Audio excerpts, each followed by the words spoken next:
And they're seeing the value of that. They have friends, they have family who have taken holidays with us, and they can champion us on our behalf. Our thanks to Josh Weinstein, President, CEO, and Chief Climate Officer at Carnival. That wraps up our first hour of the weekend edition of Bloomberg Business Week from Bloomberg Radio. Ahead in our next hour, from Elvis to Liberace, how entertainers of the 50s, 60s, and 70s set the stage literally for Adele, Lady Gaga, U2, and others. Plus, one very happy accident led a former London trader to make a limited edition bourbon-forward Irish whiskey. Yeah, it's a whiskey with a great label, by the way. And the $4.1 million Bugatti hybrid supercar, the wild new Cast musicals costumes, and the CEO breakfast, all from Bloomberg Pursuit's team. This is Bloomberg Business Week. I'm Charles Masser. And I'm Tim Stenovic. Stay with us. Today's top stories and global business headlines are coming up right now.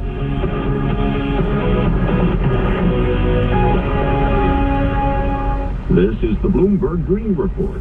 Denmark is taking a drastic step to tackle climate change by encouraging people to eat less meat. It will become the first nation in the world to levy a tax on cows. Farmers will be charged for each cow in their herds.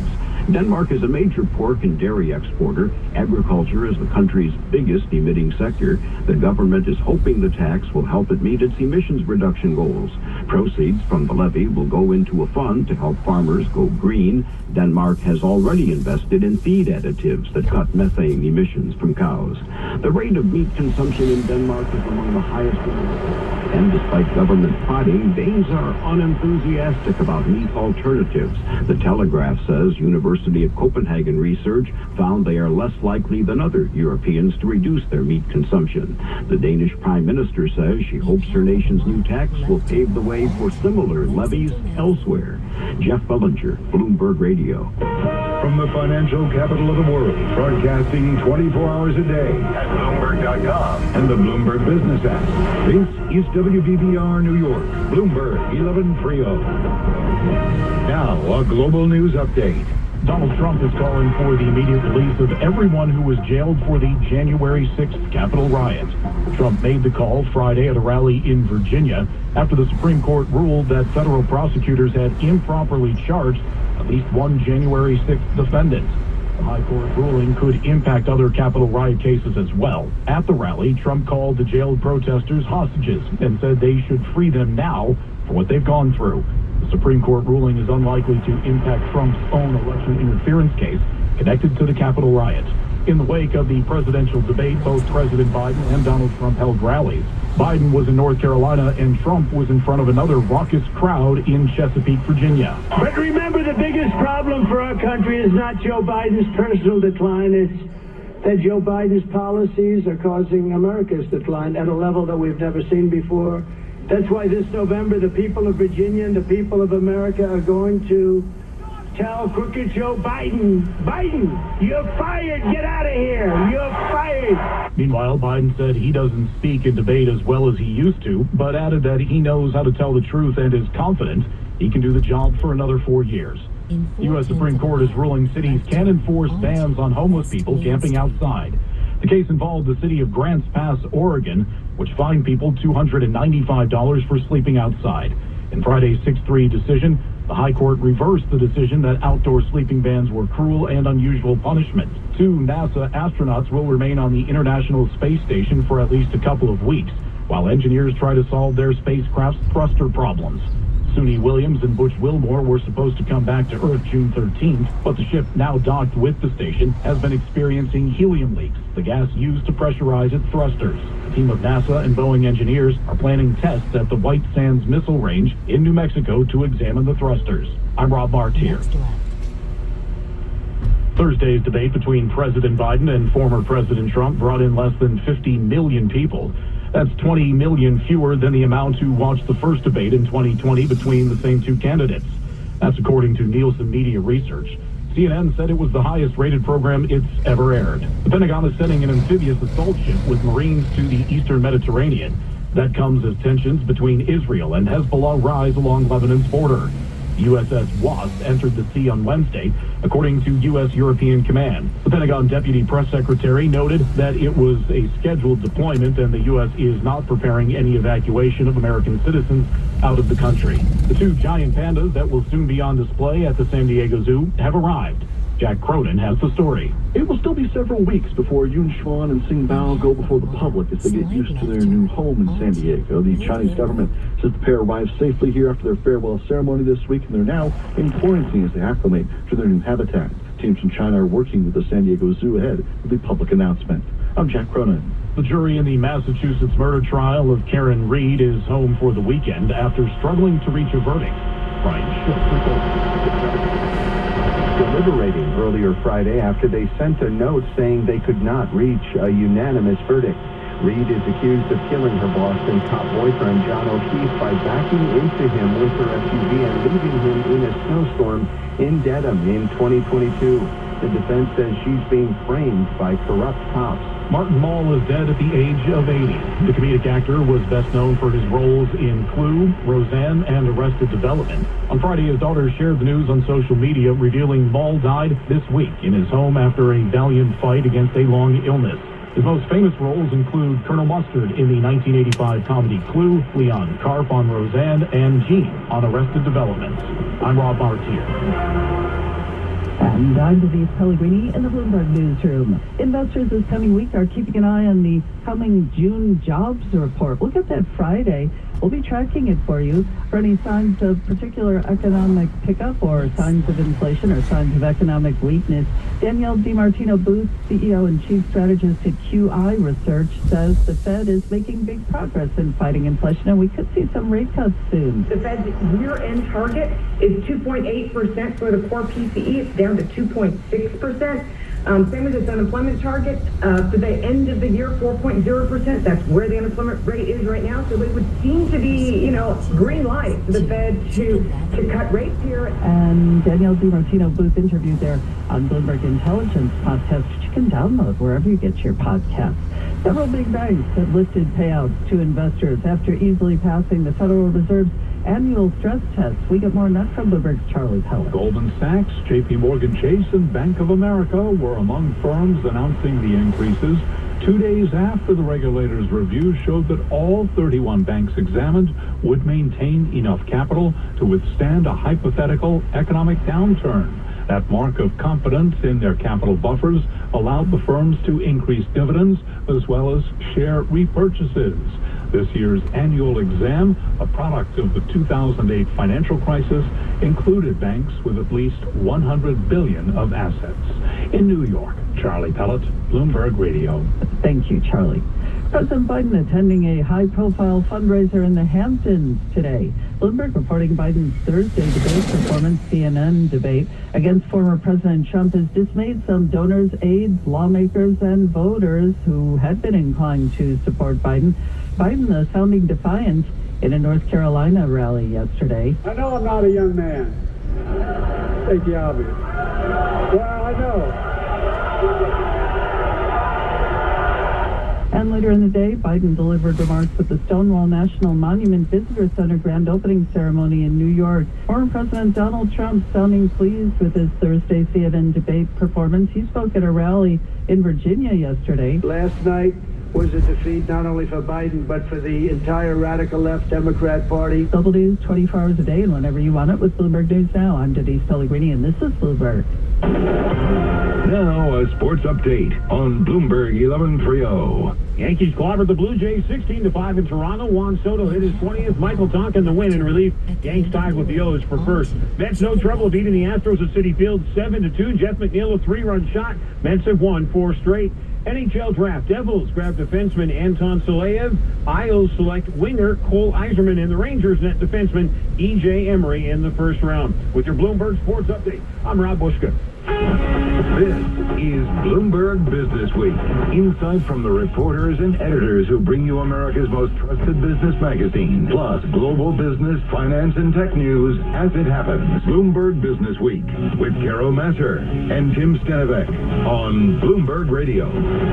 Play ahead in our second hour of the weekend edition of Bloomberg Business Week, including trading a job on a London trading desk for one as a whiskey distiller. We'll reintroduce you to the founder of Natterjack Irish Whiskey, whose happy accident led to an innovative new blend. Plus the really, really expensive Bugatti supercar, that's also a hybrid, the CEO breakfast diet, and the former long-running Broadway show Cats gets another life courtesy of Wild Costumes. It's all ahead in Bloomberg Pursuit. First up this hour, we begin with music and entertainment. The Las Vegas residency, an extended run of concerts by a single artist, has never been hotter. On any given week, fans can choose from an array of shows that might include Adele with a string section at the Caesars Coliseum, Lady Gaga performing jazz standards on a piano at Park MGM, or Carrie Underwood belting out her country hits at Resorts World. Oh yeah, and then there's the Sphere, with U2, Fish, and Dead & Company taking up residencies. It wasn't always this way. Las Vegas, at least in the words of one Las Vegas historian, quote, was the place old performers go to die. Ouch. Bloomberg News entertainment reporter Chris Palmieri writes all about the Las Vegas residency. His story in the latest issue of Bloomberg Businessweek magazine, also on the Bloomberg terminal and at bloomberg.com/businessweek. So to understand how it got to be this way, you've got to go back in history from the days of Elvis and another surprising artist. It starts with Liberace, believe it or not, who was a big star on TV, and he was lured to Vegas, a $50,000 a week contract. This is in 1955. Wow. And just, you know, makes it a thing to play there 5 nights a week. And that really establishes this idea of the star in residence. You're playing one place, you want to see him, you go to Vegas. It's a big thing, and then of course you hit the tables afterwards. And it inspired Elvis, who bombed in his first Vegas experience with a big band and a comedian, and but studied Liberace and his showmanship and his outfits, and came up with his own Vegas version, which of course we all remember. And the Rat Pack was Sinatra, Dean Martin, Sammy Davis. They were a residency in the 60s, and then you kick it to kind of the modern era. Celine Dion in the 2000s, she opened the Caesars Coliseum. That was a huge deal, $100 million.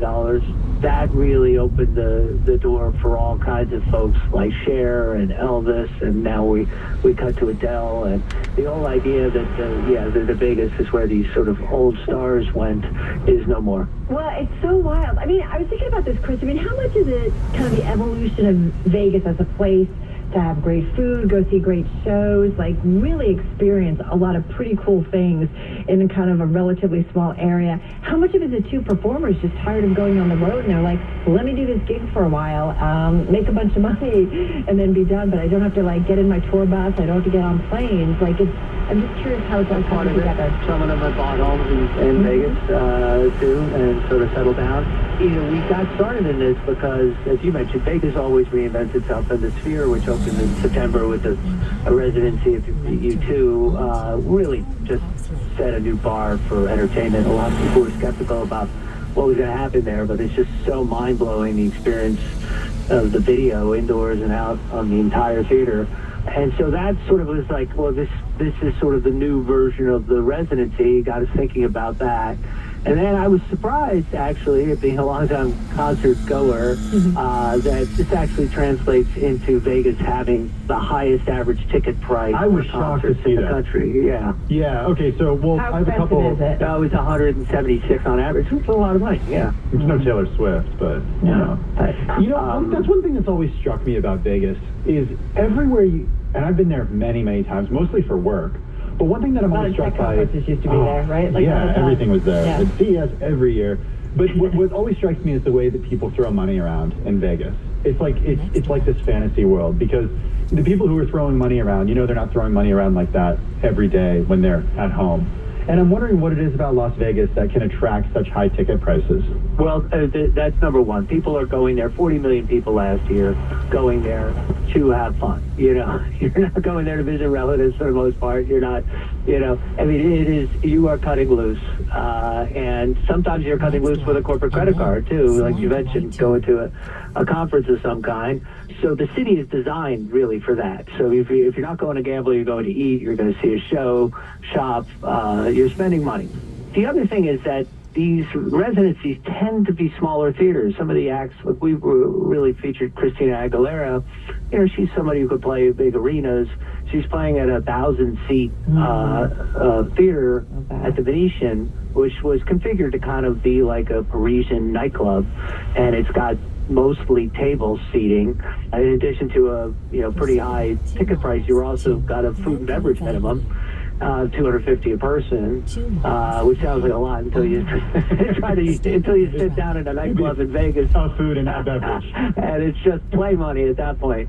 And so that's the experience she's going for. She told us, everyone could feel like a VIP, and the people are buying it. Our thanks to Bloomberg News entertainment reporter Chris Palmieri. All right, Tim, here's a pop quiz for you. Okay. What do Enrique Iglesias, Blake Shelton, the rapper Future, and the rapper and producer Logic all have in common? Don't cheat. They make music? Is that good? They have a Las Vegas residency? Is that right? No, Okay. Come on, you know this one. Okay. They've all sold their catalog. Oh yeah, I wrote that, so I should know that. Sorry guys, we tried to make this work. Or stakes in their catalogs they have sold to Influence Media Partners, a $750 million fund backed by Warner Music and BlackRock that invests in music IP, intellectual property. It's been a growing trend for musicians lately to cash out on their work. For the companies purchasing the catalogs, it may be worth the investment. For more, we were joined by the founder and co-managing partner of Influence Media Partners, Lolette Pizarro. This has been probably the healthiest we've seen in the last few years in single artist acquisition opportunity. What's gotten really interesting about the market for us at Influence is that artists really do care about partnership. NIL has become a very vibrant space. Name, image, and likeness is what you're referring to. Name, image, and likeness. Well, help us understand name, image, and likeness when it comes to these artists, because we talk a lot about it in the context over the last few years of athletes in college who are now able to license their name, image, and likeness. How does it work in the musician space, in the artist space? As it relates to Influence, we approach it as an opportunity to invest in a specific vertical of rights. So we look and we learn, we do insights work around how the artist has commercialized their name, image, and likeness rights historically, and what might be a white space. So it could be wellness or hospitality or film and television or an area that they haven't really explored, but there's interest in exploring. And we'll approach it around taking a position on those rights exclusively. Isn't that kind of what an agent does? We partner with the agents very often. So I would say we look more like a marketing agent, which is more classic in sports and doesn't exist in music. And I feel like that's the white space that Influence is really owning. So a marketing agent who will work in tandem with the television and commercial agent and the touring agent, but we're specifically focused on bringing new marketing opportunities to artists. We also work with artists on non-exclusive rights as it relates to name, image, and likeness. Now we're being approached just on name, image, and likeness opportunity outside of catalog investment. That's what I was going to ask you. Are there times where a performer says, yeah, we're going to hold on to our music, but can you help us with can you help us with the name, image, and likeness side of the business? We're in early days of, Influence. We're very much a startup, but it's so exciting and promising to see artists respond this way, see the opportunity, and want to lean in on what we're proposing, our ambition and our strategy. I will tell you, Carol, that our marketing pipeline is just as important to us as our acquisition pipeline. We really believe that if you're investing in IP, the best way to protect it is to constantly drive rediscovery of that IP and make sure that it's at the forefront and there's ways to consistently re-engage with fans and audience. And that is at the heart of our proposition. It's a $750 million fund. It's backed by Warner Music and BlackRock. What can you tell us about fund returns over the last couple of years? So we've done very well. I mean, investing in music royalties, as you guys know, it's an alternative investment class, but we've been performing a little bit better than I think the market would say that these royalties or investment in music rights perform. And part of it is because, one, we're highly focused on our value chain proposition. So from sourcing, we really look at, making sure that the seller, so whether it's an artist or songwriter or an entrepreneur, truly cares about partnership and wants to lean in on value creation and marketing opportunities. So it makes what Influence invests in a little bit different than the balance of the market. Right. What can you tell us about expected returns, though, when someone comes to you? It's an alternative asset, as you mentioned, it's alternative investment. I think what the market has said about these returns is that they are low to mid-teen returns, and Influence is performing better than mid-teen returns. All right. All right. Cool. Just trying to get an idea of like kind of where it fits, right? You know, we talk a lot about alt investing, so it's just trying to get an idea of exactly kind of where it kind of slots in the investment space. Having said that, I don't know, like how big can it be for you guys? You know, to mention how much you've got a $750 million fund already. Already $600 million in. Are you getting new investor money coming in to either do a second fund or build out this fund? Yeah, so our investors are really happy with our performance and are returning to our next vehicle. I think the question always is what's the appropriate scale for this investment class, and we're working to define that as well. Look, we see ourselves as a premium rights holder of premium music rights. And so we also very much care about having the opportunity to partner and actively manage. And I think we've identified our space in the sub-early billions of opportunity for the future. So, you know, potentially a $2 to $3 billion vehicle. I know that there are other buyers in the space who have far larger ambitions, but right now, that's how we see the opportunity at Influence. You know, there was a period until about 2022, we were talking about this all the time. Kenny Chesney, Leonard Cohen, Justin Timberlake. Those were catalogs acquired by Hypnosis and Blackstone, John Legend, Bruce Springsteen, Stevie Nicks, Bob Dylan. They've struck deals with other firms. Has the idea of selling a catalog